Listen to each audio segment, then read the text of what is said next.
Hello நண்பர்களே, இங்கே வாங்க. நம்ம எதை பற்றி பார்க்க போகிறோம்னா, இப்போ கோழிக்கு உணவு முறை தான் பார்க்க போகிறோம். இங்கே பாருங்கள், கம்பு, கேழ்வரகு, கருப்பு மூக்கல்ல, வேர்க்கடலை இதெல்லாம் ஊற வச்சு சுத்தமாக அழிச்சி எடுத்துக்கின்னு எல்லா கோழிக்கும் வைக்கணும். அப்போ தான் இந்த மழை டைமில் நல்லா ஒரு ஸ்ட்ரென்த்தாக இருக்கும்.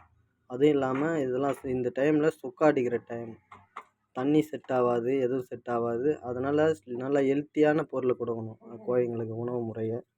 அதுக்கோசரம் இந்த உணவெல்லாம் நாங்கள் கொடுத்துன்னு வரோம். சேவல் எல்லாம் சுறுசுறுப்பாக இருக்குது பாருங்கள். சில இடத்துல பார்த்தோன்னா எல்லா கோழிக்கும் சுக்கா அடிச்சிடுது. சுக்கா அடிச்சுட்டு பாவம் ரொம்ப வருத்தப்படுறாங்க, கோழிங்கெல்லாம் இதுமாதிரி ஆயிடுச்சுன்ட்டு.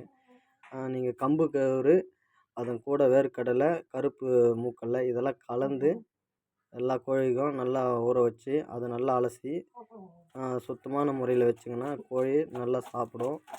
அதேமாரி உடம்பு சிங்கிள் ஃபிட்டாக இருக்காது, டபுள் ஃபிட்டாக வரும்.